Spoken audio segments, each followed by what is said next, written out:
Life moves pretty fast. You don't stop and look around once in a while, you could miss it. Welcome to Around the Turnbuckle. I'm Big Al. That's my partner in crime, Professor Keith. And joining us, whether we like it or not, Keith, is Mark Mest. Oh, awesome. Welcome, guys. Welcome. Thank you, guys, for having me. What do you mean whether we like? I love when Mark is here. Are you saying you don't love it when Mark is here? I have digital proof right here that Mark says, June 15th. Well, if no one comments, I wouldn't mind. June 15th. Okay, so we were wrong. Our bad. And so I go and I promote earlier today. Mark Mest is going to be on Around the Turnbuckle. And even last week, the professor and I had Sloan Hollis on, referee Sloan Hollis, and we even pitched, hey, next week, Professor, Mark Mest is here. So to that's be fair, us, I don't know. I'm not good at dates. I'm not good at numbers. Mark, I rely on Al for all these things. So the point is, it's Al's fault. It's all me. Maybe we'll just have back-to-back weeks then. How about that? I do that. Well, I just went and changed this whole thing to not Mark Mest to our reactions to Money in the Bank. We can still do that. We can still do that and not make it all about Mark Mest. We could just talk about Money in the Bank. If you saw it, Mark, did you see Money in the Bank? Unfortunately, I didn't. I was at a show, but I did see all bits and pieces. I didn't see a lot, though. So you might have seen enough to be able to talk about it. Yeah, I would think so. All right. Well, first and foremost, dude, how you been? We haven't seen you in a while. How are you? How's the family? Doing good. Just, like everything, taking one day at a time, just still trying to get out there. Like I said, I did a show last night, took a rental and everything, but doing well. And I'm becoming more and more of a mentor to people. People are reaching out to me for life, not just wrestling, but in life. I talked to a couple people today, having some issues and some, going through some hard times, and feels good that I can talk to people and help them out and get through things that, we all go through dark days. And I don't know if you guys know it, but I did it the beginning of each month. Rob Noxious, Oxhog, and Mark Biddle, they do a men's awareness, for like depression and everything. So they asked me if I'd be on the podcast and be a member, kind of make us the four horsemen for men's mental health. So I said, yes, I did that. So the first Sunday of every month, we do a live stream podcast, just kind of like this. And we talk about, issues and, and what's that called and what's that called and where can we find it? Look up the Bartender's Jukebox. Okay. It's for men's mental health, because, a lot of guys don't talk about mental health anymore. Yeah. We're all supposed to be men. We're supposed to bottle, keep it bottled in, and we provide. We're not supposed to have any reactions. We're not allowed to cry. But in reality, man, when sometimes things go bad, that you just need an outlet. You need somebody to talk to or vent, or you just need help, And I'm not going to say much on the subject, but on June 1st, 7 years, we lost somebody due to, somebody, not reaching out, and he took him and his wife, and it's sad, it's tragic. And I'm reminded every day that, we all go through, dark times, and sometimes we just need a friend to say, hey, I'm not doing so well. Can you listen? Can you talk? Can you help me? And, it's real. A lot of people are like, oh, it's not real, but it is. Men have feelings too. We get emotional. When we become overburdened, where do we turn to? And we're just trying to make it aware that, it's okay if you feel vulnerable. It's okay that if you want to cry, it's okay because, we're all human, and sometimes we just need a friend, a family member, or if you really have to go seek help, because the world is not a pretty place anymore, and it's coming, No. worse to the point where a lot of people just can't handle it anymore. So we're trying to make awareness, like, hey guys, this is serious, and don't be afraid to be open about things. We got to get rid of that stigma that stops people from reaching out. If you need help, you need help. There's no shame in it, none at all. Yep. I appreciate all those words. I'm sorry I was having technical difficulties at that moment, and I had to make sure that we did not just lose everything you were saying, man. Of course, we were here since we've known you. I know you've always had that kind of mindset about helping others and reaching out to people and being there for people. And I'll tell you what, man, I can only speak from experience. There was times where I was feeling a little bit down. I called you up, or maybe I sent you a text message, and man, you got right back to me. So yeah, the message is clear. If you're feeling down, reach out. I mean, all it takes is one person in your life, that you trust, that you could just reach out to and talk to, and maybe just get to tomorrow. As long as you go to sleep and get to tomorrow. Yep. That's the key. But yeah, man, great words, man, great stuff. And that's a great podcast you guys are doing there. The 4 horsemen of mental health, as you called it. Yeah. Where can people see that? Where can people hear that? That's here on Facebook. If you go, I think it's the Bartender's Jukebox. I think is where I'm not sure if they do YouTube and stuff, but I know that we're live here on Facebook. With it and everything. Kind of like stream. It goes through like StreamYard and stuff. So it's the first Sunday of every month, unless something happens where like somebody's got something going on, then we'll move it to the second Sunday, or or there's a holiday or something. But usually it's the first Sunday of every month, and it's just it's a good thing to get out to people to say, hey, you're not alone. Don't be afraid to speak up and reach out, because sometimes we all need it at some point in time in our life. Yeah, absolutely. All right, man. Well, before we get into Money in the Bank and everything and all that stuff, I want to give a special birthday shout out to our old friend down in Alabama, who is consistently always a big supporter of us. Yeah. And that is the Thundercat, Greg Cable. Happy birthday, Greg. Happy birthday. I don't know if you're watching or not, man, but I know you might be out there celebrating today. But man, big shout out to you. Happy birthday to you today, Thundercat.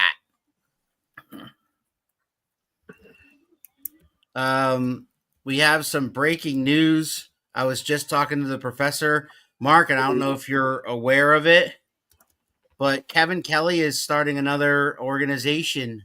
Yes. In central Pennsylvania. His inaugural show will be on August the 6th in Carlisle.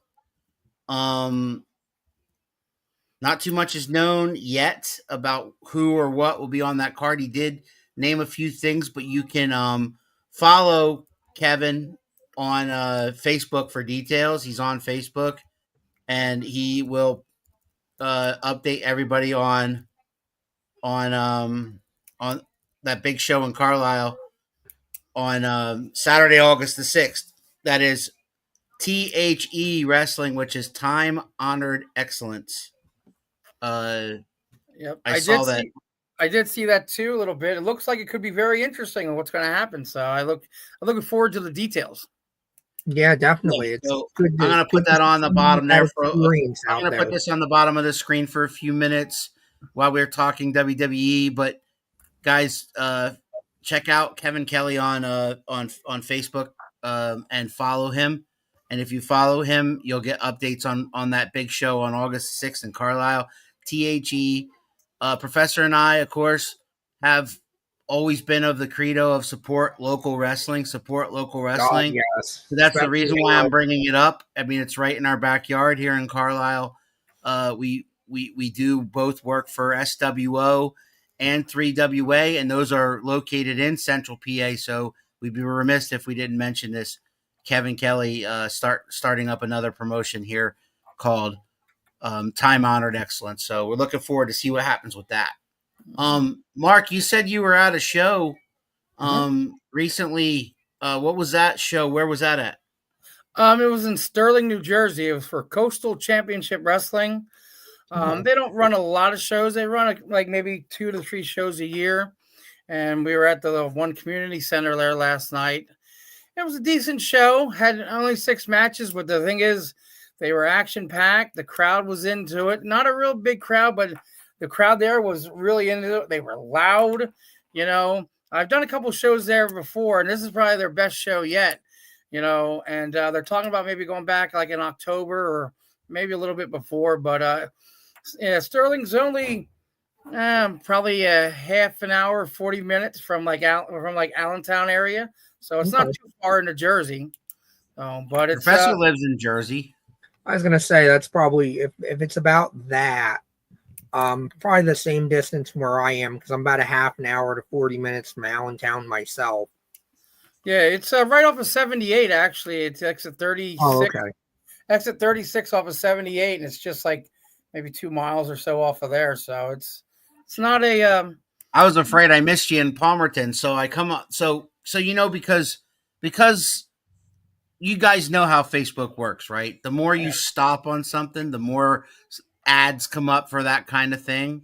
Yeah. So of course mine is riddled with wrestling. Okay. Yeah. It's got all kinds of wrestling. As I go through and I'm trying to find maybe some nice, cool pictures of my schoolmates, kids, graduating high school now. We're at that age where we're all graduating high school. I'm looking through and it's wrestling. Oh, there's somebody I know. Wrestling. Oh, there's somebody I know. I come across the show in Palmerton, and I live in Palmerton, and I'm like, wait a minute. How can I have anything to do with the wrestling business and be completely unaware that there's a wrestling event in Palmerton? Yeah, it was like PPW again, right? I've been getting ads for that for like last month or so. No, it was not PPW. Oh, it was the little guys, and I thought Mark was part of that. Yeah, Mark's usually doing that one.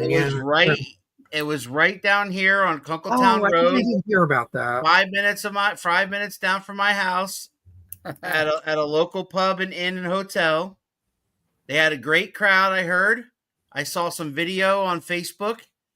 I forget the name of the organization off the top of my head. Is it Micro?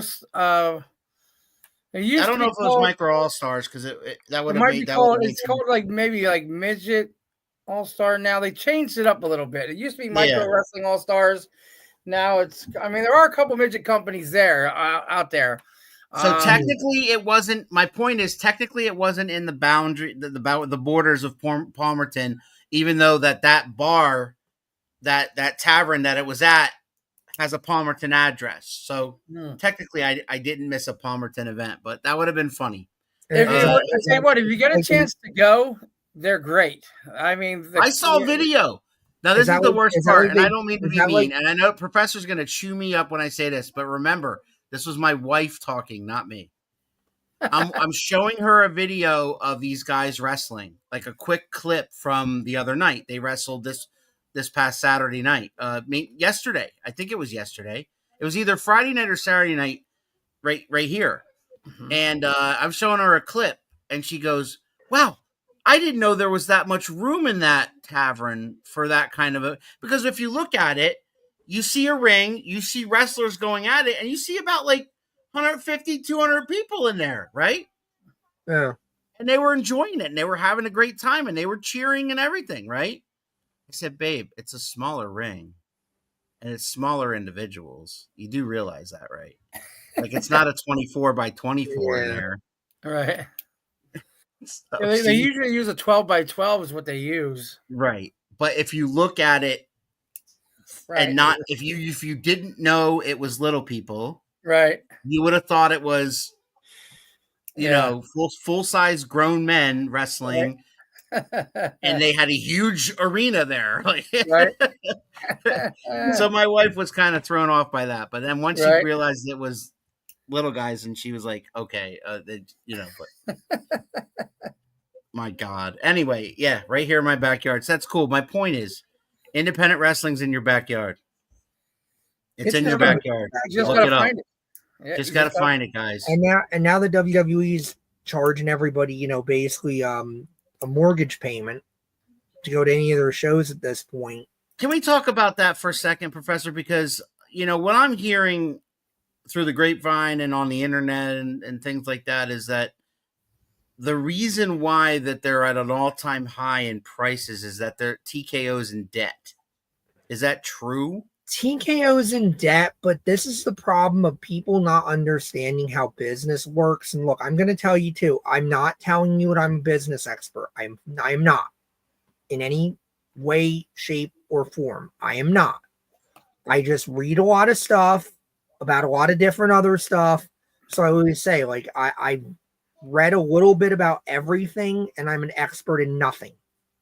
Maybe I read more wrestling stuff than I feel like I have a really good grasp on that.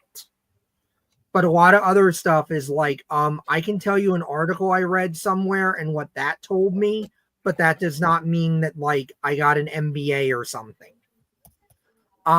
So yes, TKO has debt because obviously buying WWE is expensive.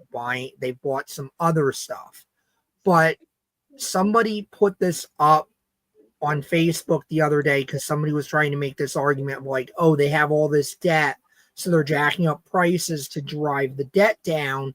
And people were like, but when you look at the debt, because they had the numbers up and everything, they're like, for what their operating is and everything else, their debt is very low. Almost every major company has some level of debt. Debt is, for a major company, debt is not like when you and I have debt. When you and I have debt, that can screw up our lives pretty good because we don't necessarily have the revenue coming in to service that debt.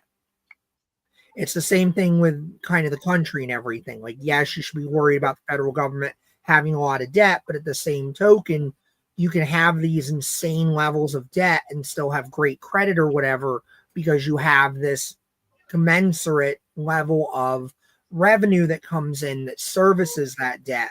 So realistically, this probably isn't TKO jacking things up because there's a problem with too much debt. I think it becomes something almost like this happened to the comic book industry a bunch of years ago as like the movie end of it started to take off, the Marvel movies and stuff like that. Like Comic-Con used to be, I'm talking San Diego, the big one, used to be basically just hardcore fans and some professionals would come out, and it was a way for everybody to kind of get together and celebrate this thing they loved, and the professionals could make some more money doing autographs and stuff like that. Then the movie people came in because they were like, oh, I found a way to basically write this off as a business expense to take this vacation. But because I can say it's a business expense because I'm here ostensibly promoting this movie we're doing that ties in. So I can say, even though I'm basically going to this convention to fuck off and drink and do whatever for the weekend, but I worked on Black Panther. So I get to say I'm promoting the Black Panther movie. And now I can write all that off for my taxes. And I got this free vacation that I got paid for because I can write it off on the taxes. I feel like something similar is potentially happening here where TKO is going to get these kind of high rollers or are going to get more people that are looking at it as they're willing to pay more for the experience versus having a situation where you sort of have more repeat fans at our level. You're looking at it more as like somebody who will save up the money, and when the circus comes to town once or twice a year, they'll pay that inflated price, is what I feel like is happening. And the problem with that, I think, is going to be, obviously, it's going to start pricing people at the lower end of the economic ladder out. And that's where, and I mean, I'm glad we have Mark on for it because, Mark can probably tell me if I'm full of shit or I'm just, dreaming here. I feel like if that's happening, there's going to be hopefully a meaningful segment of the audience that is not just going to get mad and say, okay, fuck it, then I'm not in wrestling, because WWE has done such a good job over the past, 40 years, whatever it's been since the national expansion in 85, of saying wrestling is WWE or WWE-like product and production. If you can't match that, you're not wrestling. Where people are going to say, I still want my wrestling fix, and are then hopefully going to start looking at promotions around them that are more affordable, and we're going to start soaking up some of those disaffected people, hopefully. I feel like there's an opportunity to do that. I don't know. What do you think, Mark? Well, I'm not 100% sure what they're doing, but there was a video. I don't know if it's still out there. Before I get into that, there's a video that I saw. I don't see this happening just because of the situation, but there was a short interview with Shane McMahon, and the lady asked him, she's like, I heard there's a rumor that Vince might buy back WWE from TKO. Is there any truth to that? All Shane goes, well, Vince does have a big part of, invested in TKO. So he goes, yeah, anything's possible. Now, take that for what it's worth. Is it just bullshit propaganda just to stir things up? I don't know, but I haven't looked at the numbers when it comes to their debt. But I really think what's happening here is because WWE is expanding so much, I think they're going to try and see what they can get from people. It's like any big business. If we raise the price, I mean, you got to realize they have so much that they have. How many shows do they have going on right now? Besides, like, you have Raw, the SmackDown, the PLE, NXT. You got LFG. There's so many that opportunities. You can watch that WWID on certain things. They're so big, and I think they're toying with the market on seeing what they can get, how far they can get before things go out of hand. Because I hate to say it, and I don't know how true it is, but like WrestleMania in Vegas, like I heard some of them front row seats were like $40,000. If that is true, yeah, and there was the front row was filled, the second row, like there's people out there that are willing to pay it. So let me say the $40,000 package that was for SmackDown, Night 1, Night 2, and Raw. So it was $10,000 a night, but per seat. But you also got VIP access. You got lunch with the wrestlers, and some other amenities too. I don't know what the full package, but that I remember sitting there reading that. I was like, what are they getting for $40,000? Because I was curious. Right, yeah. I never looked into it, but the Hall of Fame. The Hall of Fame, because so you get the whole thing, plus you get the VIP. No, you get every show, and then I look at it this way, like any big business, I don't care whether it's wrestling, whether it's cell phones, whether it's gas, whether it's you name it, pick a business, Walmart, Target. They're going to see what they can do. And then from there, because now since they're growing so much, they have so much to offer. So you can say, well, my God, tickets are so much, and then you go be like, yeah, but you get all this, and this, and, this is your package deal. But there's people that are going to pay that. So they figured, well, that's Mania though too. They don't spend $10,000 for front row at Money in the Bank. No, but what about SummerSlam? I'm sure that's now. I'm sure they have a package available. I know there's stuff out there for that, but I mean, I know the SummerSlam's in my backyard. Yeah, in South Jersey, and I mean, I looked at it. I know some other people looked at it, and I mean, they're looking at like 200. For nosebleed is like 200 at MetLife. But see, the thing is, a lot of, now granted, even 200, okay, you're part of history. And that's what some people just go because, Yeah, you can't afford the front row, the floor, okay. But if you can say, man, I was at SummerSlam, I was at WrestleMania, that's something that you can tell your kids, your grandkids. You say, well, I was there. Yeah, maybe I was all the way up in the nosebleeds, but I was there. I witnessed this happen. I witnessed that.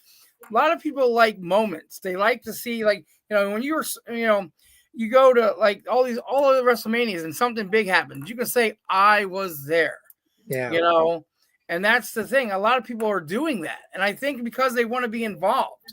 I think wrestling is so hot right now that if they can get there somehow, some way, they're going to. And that means that puts them in debt for a little bit. I just think they're going to because they just love it so much.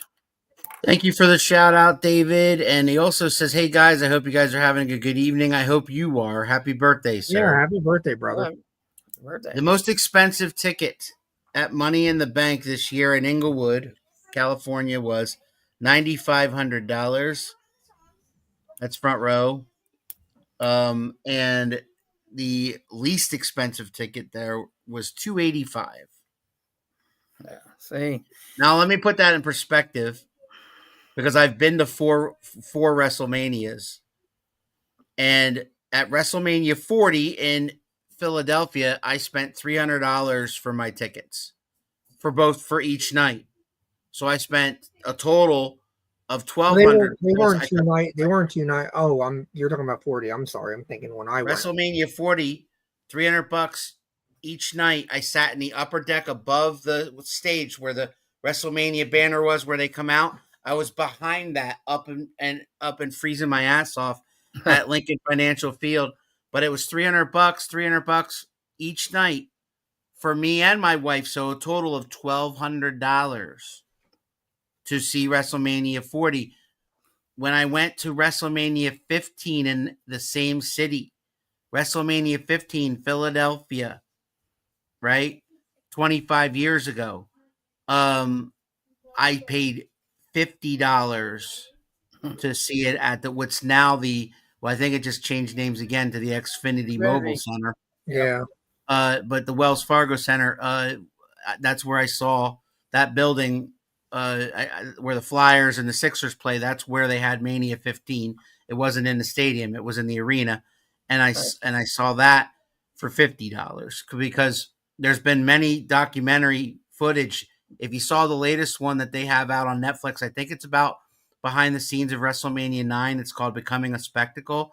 If you see that show, there was a formula for tickets. They would write down the venue. They would have like a map, and they wanted the regular. Back then, it was important for the company. I don't know if it was important to Vince personally, but it was important to the company as a whole that the regular, everyday, hardworking middle-class citizen could go see a wrestling event as big as WrestleMania back then. Nowadays, that's not the case. It's if you can afford it, you can afford it. It's kind of like the Super Bowl, right? I mean, I don't think I'm going to see a Super Bowl in my lifetime because the cheapest tickets there are way out of my price range. Same thing. Right. Yeah. And that's where I say that's where I feel like there's an opportunity for the independents if you have a well-organized company. And I mean, we work for, at least one company that I feel like really meets that mark where they have ongoing storylines. They have a crew that is consistent. We're able to build around them. We know who's going to be there. We know that the people. Wachovia Center. Thank you, Piranha. That's what it would have been then. I was there when they were still with Spectrum for King of the Ring 95. Well, the Spectrum was a whole other building that broke. They broke that down and built this thing. Oh, it was the Wachovia Center. Then it was it was the Wachovia Center. Then it was the First Union Center. Then it was the Wells Fargo Center. Now it's the Xfinity Mobile Center. But yes, the Wachovia Center for Mania 50. And the amount of stupid money they probably get just on the naming rights of this stuff. Right. Oh, well. I mean, it's all banks. Citizens Bank Park, Lincoln Financial Field. Yeah. I think Xfinity is paying. I saw the thing when they were going to change it. What are they paying? $2.4 million a year or something like that to have the name on there or something like that. It's crazy. If I anyone want wants to know give how us much money 2.4 million to Las- change the name of this show, we will take it. I'm just saying, we will take it.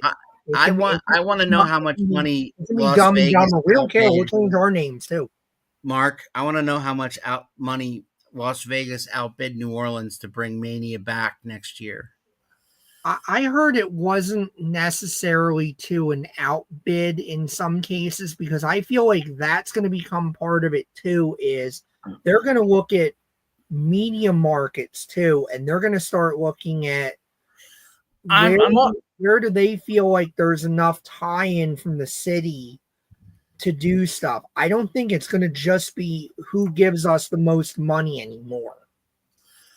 Well, the thing is, I'm very, very like I haven't like really kept up on it a lot, but see, originally, going back to like 2 years, it was supposed to be Philly, Minnesota, Vegas. Yeah. That was the original plan. And then all of a sudden from Philly, they go, oh, we're going to Vegas. Because I was like, what the hell happened to Minnesota? Right. You know. And next year's was originally going to be Indianapolis. Had bid for it. So, I mean, here's the thing. I see, I'm biased because I'm a Raiders fan, but I wish I would like to get there one day. That stadium is so set up for that because I think they have hotels in the stadium. Right in the Allegiant Stadium has hotels. Right, they have hotels there. They've got. I mean, of course, it's in There's Vegas. a casino basement floor. Yep. I mean, it is. They don't have to leave the the wrestlers don't have to leave the building. No, and that's the thing. It's so. Ric so Flair would have loved that. Woo! Yeah. I don't have to leave the building. It's almost go downstairs and gamble and go upstairs and wrestle. It's almost perfect for like Mania. Like I don't ever see it being like the permanent home, but I see them going there a lot because one, it's Sin City, it's Vegas. There's money there. People are they're gonna flock to there they flock there all the time. But when you have like Mania coming in, and I'm sorry, but people who live in Vegas or live in that area and can afford these crazy prices for Mania. Well, see, that's the other thing too. Is you go to like New Orleans, and they're not a really rich city. No, they're not going to have $40,000. No, Louisiana is one of the poorest states in the union. Bottom line. I love this. Piranha, I'm tired of advertisement, WWE. Like, what the hell are they doing with fireball ladders? Did you see that? Mark, I don't know if you saw that, but did you see that? I saw the ladder. I saw the tables. Yeah. They had tables set up that had like Slim Jim logos. And I mean, what it comes down to is somebody will pay them. And I think this is, again, what I mean about there's an opportunity, I think, for independent wrestling to position themselves as, okay, WWE is becoming very much about how much money can we make? We will sell you anything. We will sell you the naming rights to tables, to ladders. Pretty soon you're going to see guys wrapping steel chairs around each other that have branding on them. They will sell whatever the hell somebody will pay them to do. And I get it. And I'm not even saying that's necessarily evil, but that's an opportunity for smart companies that are smaller to go out there and take that mad purist that's pissed off that WWE is doing that and saying, we don't do that bullshit here. I mean, isn't that basically what ECW did in the 90s, where they just said, okay, but like that over here, we don't do independent wrestling has sponsors. They just don't have it. They don't have their brands on the ring. Mad about sponsors, they're not putting the branding on the rings or anything like that.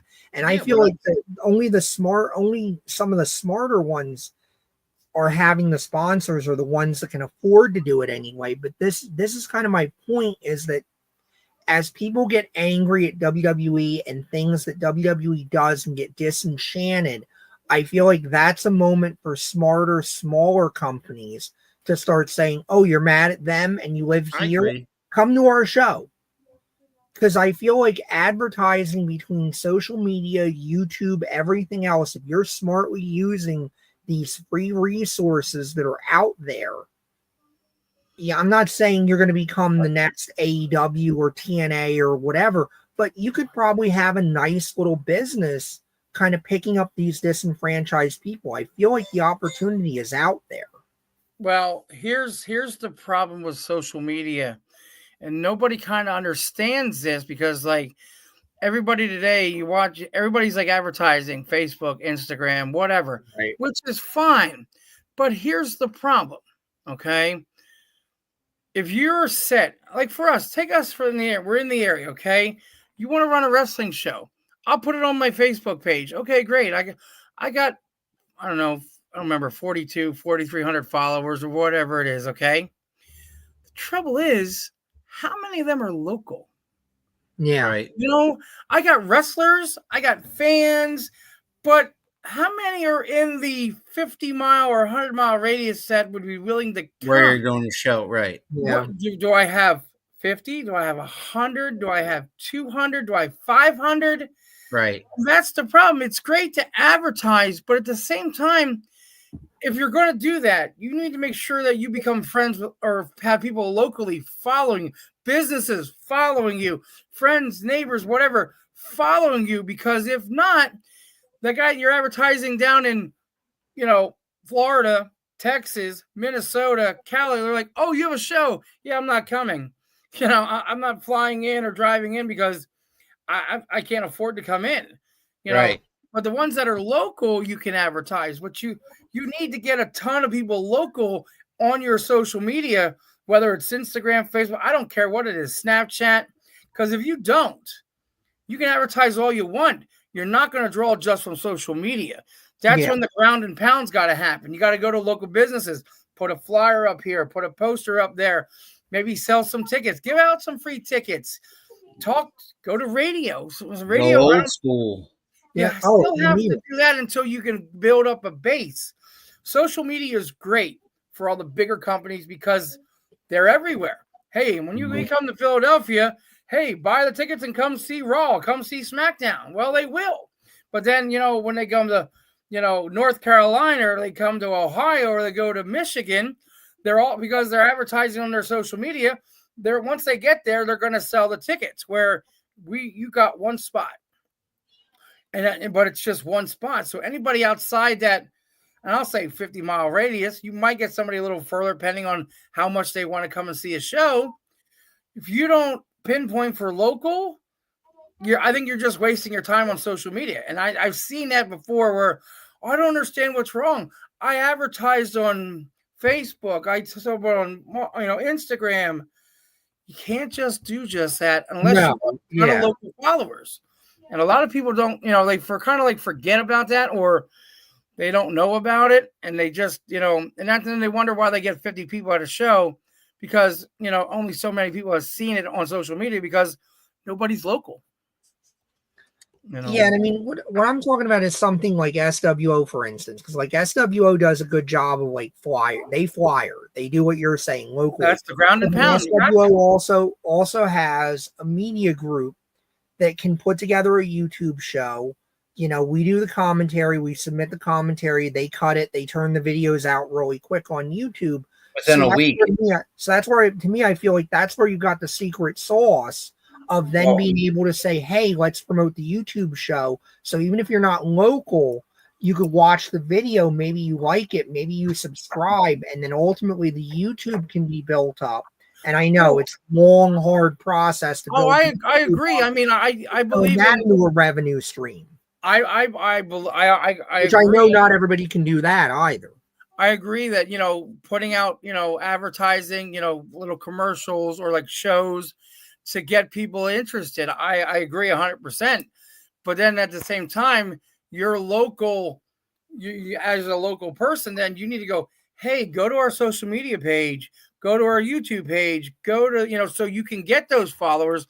You're still going to need the ground and pound to get some people to go, hey, oh crap, they got a YouTube page. Oh, they got a show on there. Oh, there's a show coming up. Holy crap, that's great. Maybe we should go. But it all works together. But you can't just do one and nothing else. There's a ton of steps you got to do, to be successful. Yes, and you said it's long and hard, and it's going to take a long time. But if you don't, it's what are you going to get at the end of the day? Nothing. Yeah. Professor, we always got. Professor, I'm going to print out a QR code for Around the Turnbuckle, and we're going to place them on every chair at every wrestling show that we go to, so maybe we can get some new followers. That'd be a great idea. I've been inspired by Mr. Mest here. Switching gears, I want to talk. We're not gonna dive into Money in the Bank, but let's talk about the elephant in the room, and his name is R-Truth, because I had this conversation last night with Mr. Piranha, and I know he's watching. Yeah, because Mr. Piranha wasn't liking much of the booking that was going on with WWE. It was predictable. I heard the word predictable a lot last night as far as Money in the Bank was concerned. However, there were some highlights. I think Dominic Mysterio versus Octagon was pretty cool. I think the Triple A Worlds Collide event as a whole was pretty cool. I thought the match between Vikingo and Gable was pretty cool. And I think the women's Money in the Bank ladder match itself was actually better than the men's. But the highlight of the evening for a lot of people, it seems, because they were duped. Because in this day and age, it's very hard with social media, there's always a phone, there's always a camera, somebody's seeing somebody, it's hard to dupe us anymore as far as wrestling. We're all smart to the business now. We're all this, that, but they even think they're smart to the business. But they do peel the curtain back now, and everybody knows. Yeah, and there's also the problem too of the old thing that's always been a problem forever. What are the three modes of communication? Telephone, telegraph, telewrestler. Right. And sometimes the boys are the worst offenders of screwing up surprises and stuff, because they just want to go talk to their buddy that's a journalist and be like, hey, I know what's going to happen. This to me was a representation of a way to dupe the audience and then to get them excited when they see something happen. Because literally Ron Killings posts on social media earlier this week that he was released from WWE. And so the rumors are flying. He's going to show up in AEW. He's going to show up in TNA. There's all kinds of stuff. All the marks were all duped. And then the next thing you see is there's a tag team match between John Cena and Logan Paul versus Cody Rhodes and Jey Uso at the end of this PLE on Saturday night. And it was okay match. As Piranha called it, it was blah, because there wasn't anything spectacular. But you had four of their biggest stars. They didn't really have to do that. Yeah, they didn't have to do a lot. They didn't have to do a lot. It was their four of their biggest stars, four of their biggest draws right now. And somebody attacks John Cena at the end of the match, fully covered, had a mask on, had fully covered clothes on, but unfortunately, when he got on top of him and he started pounding him on like this, the camera was behind R-Truth and his shirt pulled up, and you could see that it was an African-American male pounding him up. And that's the immediate reaction online was, oh, we knew it was Truth as soon as you jumped in the ring. Yeah, we should have. It wasn't the rip off of the mask. To me, I wasn't exactly sure it was R-Truth till they pulled that mask off. So that was a cool moment for me, because wrestling for me over the years, and I'm almost 50 now, has been about cool moments. I don't remember particular matches where I say that was one of the greatest matches of all time, but that's a debate that we've had many, many times, right? Where we talk about Taker versus Shawn, or we talk about Mania 25, or we talk about Macho Man versus Ricky Steamboat, etc., etc. Moments seem to stick more in the minds of wrestling fans than matches themselves. Yeah. And this was a moment that I'm not going to forget anytime soon, because they duped me. They really did. I admit it. I know that Keith and my son were sitting there telling me it was work, blah, blah, blah. okay, if it was work, they worked me. No, They I never, were- no, I never said the R-Truth situation was work. Everything I've heard was it was a shoot. He Well, was still, Alan said it was work. okay. Some, Well, some Alan always- doesn't. I love Alan. Let me preface this with that. I love Alan, but Alan doesn't necessarily follow the journalists that I follow that have the credibility that when they say something happens, I more often than not believe them unless they somehow got work. Okay, And so are you saying he was actually released and they brought him back? No, he was never released. This is the problem: is people took what he said. Mark. People took what he said on social media, where he said he was released, and everybody was quick to say no. What happened was they were not going to renew his contract. They were going to let his contract expire. I heard that was 100% legitimate. Then everything happened since that announcement. And in the last 72 hours or so, there was a conversation between both sides. Apparently, Nick Khan called him up personally because they were trying to reach out, because I guess the impasse had happened where they were willing to offer him a new contract. He was going to take a pay. They wanted to give him a pay cut. He wasn't interested in a pay cut. There was reaching out to him after they heard the chants and everything else. And then I think the wheels started grinding and creative of like, we could incorporate this into a Cena thing and do what they did last night. And he wouldn't pick up the phone. And then Nick Khan himself reached out and said, no, this is real. We want to have a real conversation and get you on a new deal and capitalize on this. And he's not a moron. You know, he's been in this game a long, long time. And he knows that at this point, he's basically looking at a final run here. And where is the biggest money for a final run for him going to come from? It's going to come from WWE and everything he can do there. So my understanding, and I mean, we'll probably never know for real, because even the best journalists in the world, even again, everybody lies for a living in the wrestling business. Everybody's working.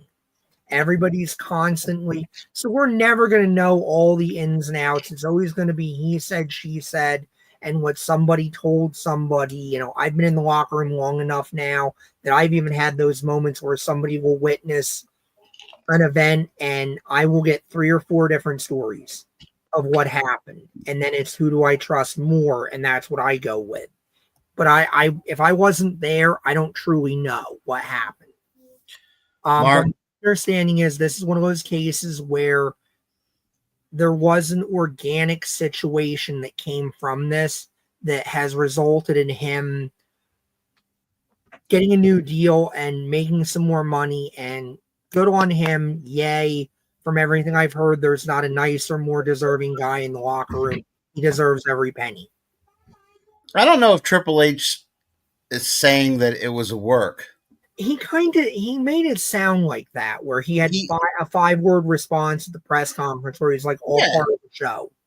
Yeah. He said, did you enjoy the show? It's all part of the show. Yeah. I know. I don't know if that's saying that it was a work, though. I think that was trying to keep it mysterious. Go ahead, Mark. Here's my take on it all, okay? Now it's Triple H saying that, but here's the thing. This is John's last year, right? Yeah. Okay. Yeah. So he says. Well, wrestling wise, unless his Hollywood career created. Let Mark talk. Keith, let Mark talk. A lot of people look into a lot of things here, but sometimes you just have to look at the facts and look at things differently. His contract ran out, right? Mm-hmm. And then now, because I'm starting to understand, because I went to the NWA show here in Philly, okay? And Natalya was advertised, Natalya on the show. Yes. They didn't introduce her as Natalya. Right. They introduced her as Natty Neidhart. Natty Neidhart, right. Because Natalya is trademarked. Trademark, correct. R-Truth is trademarked. That's right. R-Truth contract ends. Ron Killing's contract starts. Okay. Now he comes back as Ron Killings. He's serious, and now there's a serious.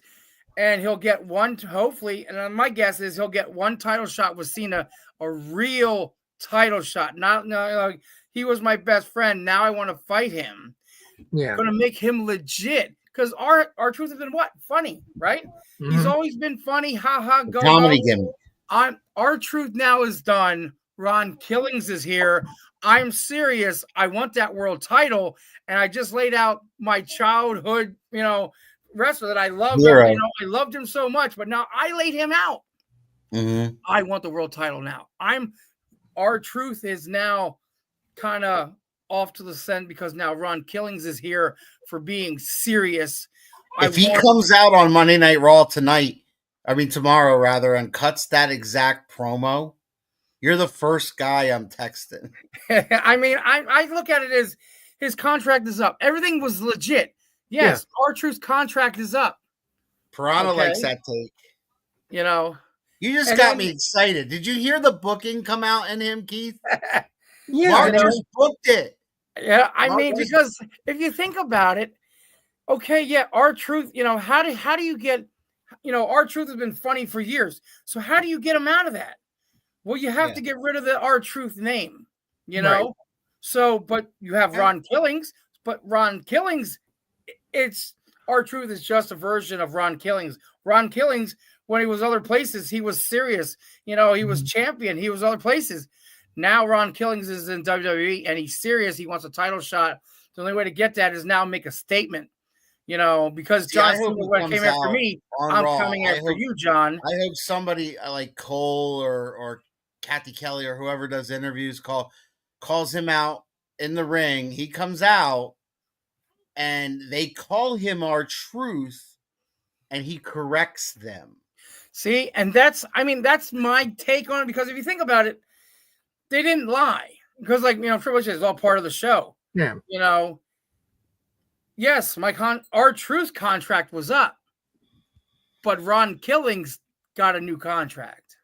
Interesting, because we got Night of Champions coming up. So. Because and I look at that because with Natty, Natalya, you can advertise Natalya, but because they were taping for TV, you can't say Natalya on NWA TV. So what do you call her? Natty Neidhart, because that's her name. Right. That's the loophole.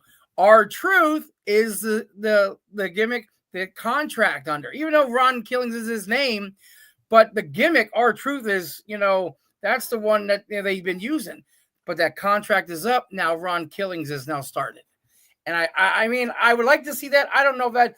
I'm just looking at a booking point of view, because then you can say, well, he was released. It came out. The booker and you came out right there. That's my take on it. I mean, I may be way off base. Maybe they're going. I think that's great. I hope that happens. I think you're 100% right. Because now, if you think about it, he lays John out. Okay. Now, yeah, Cody gets to win with the tag. Who cares? That's just noise. Yeah. But now John's gonna be mad at Truth for hitting him in the face with the belt, making him lose. So he's gonna want to fight him. Ron's going to be like, sure, put the title up and I'll fight you, and John's like, sure, I can beat you. But now it's not. Did it once, I'll do it again. It's Ron Killings, so I think, it's going to be interesting how it goes forward. But like I said, since the NWA, I noticed there are loopholes around that. Like, oh, you were released. Yeah. Who was released? The gimmick name? The person? Oh, the new person got a new contract. Oh, okay. So when Triple H said it's all part of the show, they said, hey, and that's just good heat for Cena. I got rid of him.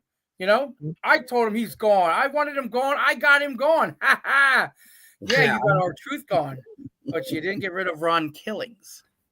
And especially plays into everything Cena's doing, because Cena's whole thing now is, I'm ruining this for you. I'm ruining wrestling for you. Ruining wrestling. It also gives it another reason for Cena to come back, because realistically, the logical thing for John Cena to do from now until his contract expires is to just never defend the title again. To just be like, yeah, I'm not having a title match between now and then. Fuck you. I'm going to take this belt.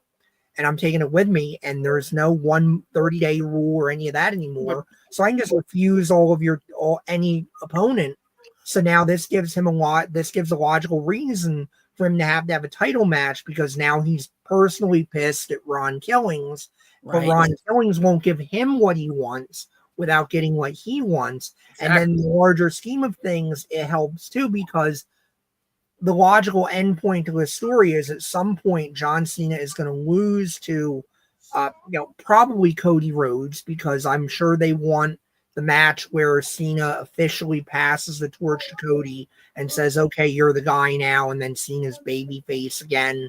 I think that happens at Survivor Series, Keith. Yeah, I mean, I don't want that to be his last match. I mean, I don't know what exactly their plan is, but I mean, I just feel like that's your logical endpoint of the story, is that either you're going to make him pass the title and the torch, or you're going to do something where he passes the title to somebody else and then does a torch pass to Cody somehow. But I feel like at some point, the idea is Cena is going to make Cody the guy, because Cody is obviously the guy. So now it's, how do we create enough complications between and get opponents in there between that last moment and all the months and appearances and whatever else we have going on in between. And this was a nice organic thing that the audience told you they'll get into, that maybe they didn't think about when they were making the plan. So it's good on them that they were able to do that pivot and say, you know what, opportunity knocked, let's open the door and let's do it. Do you guys know what a dusty finish is? Yeah. Imagine the dusty finish for Ron, and that when they fight, if they do fight, everybody thinks he takes the title off of him. A big pop for that, and then they'll lose their minds. Could you and imagine? Then the heat. They better get extra really good security for that. Ron Killings is the new champion. No. Cena's disqualified. What? No. They got to do it at King of the Ring then. They got to do it at King of the Ring, because if they wait until Saudi Arabia, it's not going to have the same reaction. That reaction has to happen in the state. I could just see that 1, 2, 3 would be off the charts, and I think, though, it would be just amazing. And then the heat of, nope, sorry, it was a disqualification, He did tweet out his releases, Ron Killings, but that's Piranha. That's only because that's always been his Twitter handle. And like I say, the bottom line is I do believe that they were legitimately going to let his contract run out, and then this groundswell happened, and they had this ability to finally get together. There was a dollar figure both sides were happy with. There was a length of time that both sides were happy with. There was a story to tell with this that both sides were happy with. I mean, it's how contract negotiations work. If everybody's happy with what the terms are, you're going to put pen to paper. See, here's the thing. Here's where I think that I don't believe, that it was a shoot. It was all the work because of the contract, is because then they do a thing where they, like a lot of the WWE wrestlers tweeted out how they thought it was terrible for Ron to get, contract was up and they didn't renew it. Wasn't there a bunch of backlash from that? I don't remember too many people going public. I remember there was a lot of talk. The locker room was mad, and the locker room thought it was a bum deal. And I know the Miz put something out, which put a lot of heat on Miz, where people were like, "Oh, Miz is next," because Miz put deleted all of his WWE. But you got to realize though, but see, the best emotion is the raw emotion. The boys are upset. The locker room's mad. Okay, so I think it's legit. Okay, his contract was ending. That's legit as well. Mm-hmm. Now granted, were they going to talk to him? Like you said, we're never going to know the real truth. Yeah. They might have said, this is what we want to do. What if we do this? The boys are going to be mad. Everybody's going to be mad about the release. You sign as Ron Killings, blah, blah, blah, blah. And then you just show up, like he did. People are, because if you make people, if the boys, and sometimes you got to work the boys when it comes to that, because you don't want them. oh well, no, he's not true. He's not released. He's Right. it's all big work. Don't worry about it. Da, da, da, da. And what people would know, the Ruin more it. chance they So- out. Hey, your truth got his contract. They let him go. I'm like, what? They left him go. What the? That's terrible. That's bullshit. Blah, blah, blah, blah, blah. And That was everybody my goes, immediate reaction. yeah. And then you're like, God, And that's- that is true. supposedly what the boys And were then saying. all of a sudden you show back up and going, what the? Oh my God, he's back. Right. He did it. It brings the fans in. Now, did the fans really do it? I don't know. I can't say here. They might have. I mean, it could be legit. Hey, we want True, blah, blah, blah. So they got the deal.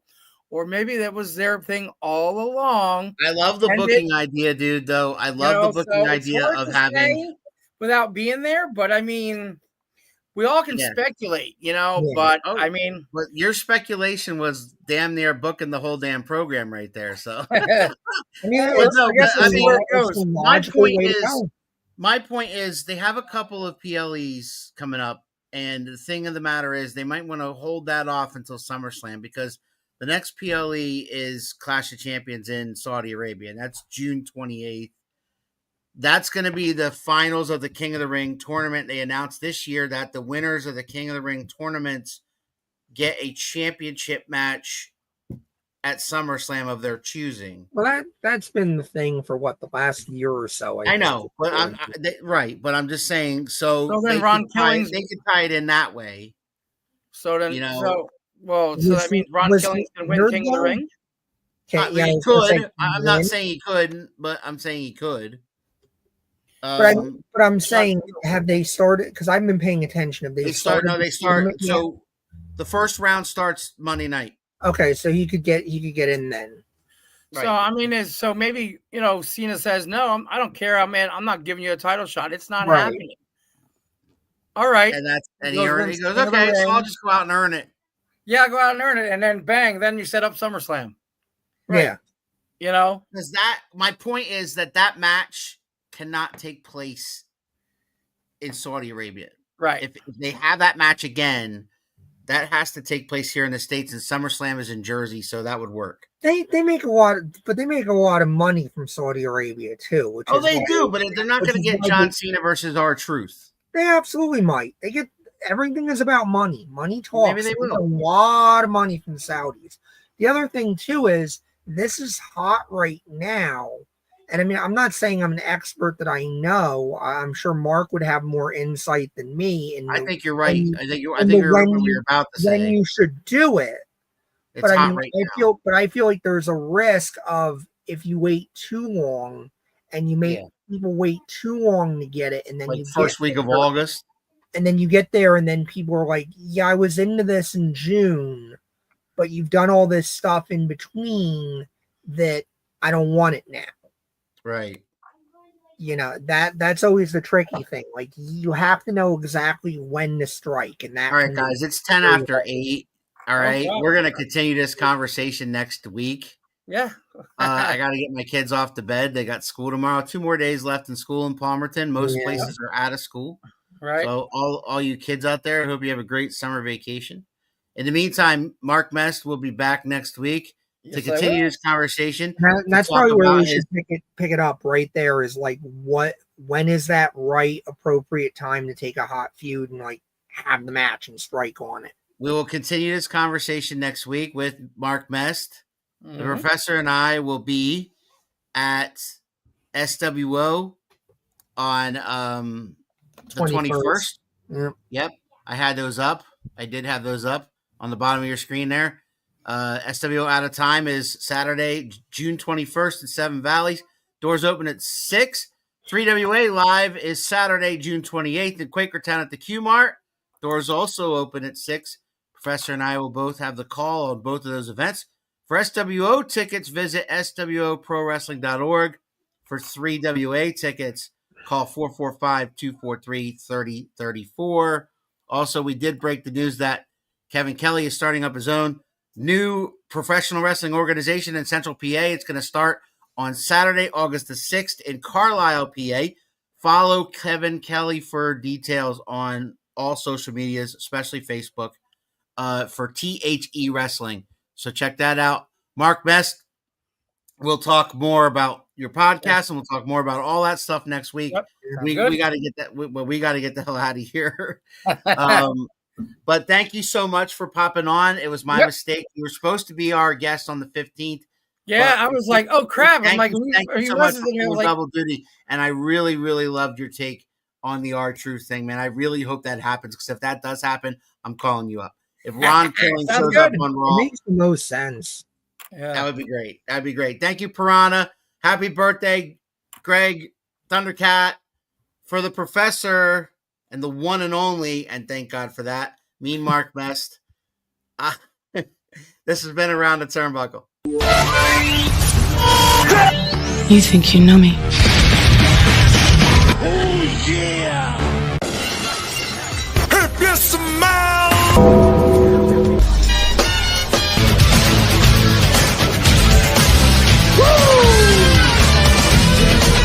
Calculations are correct. When this baby hits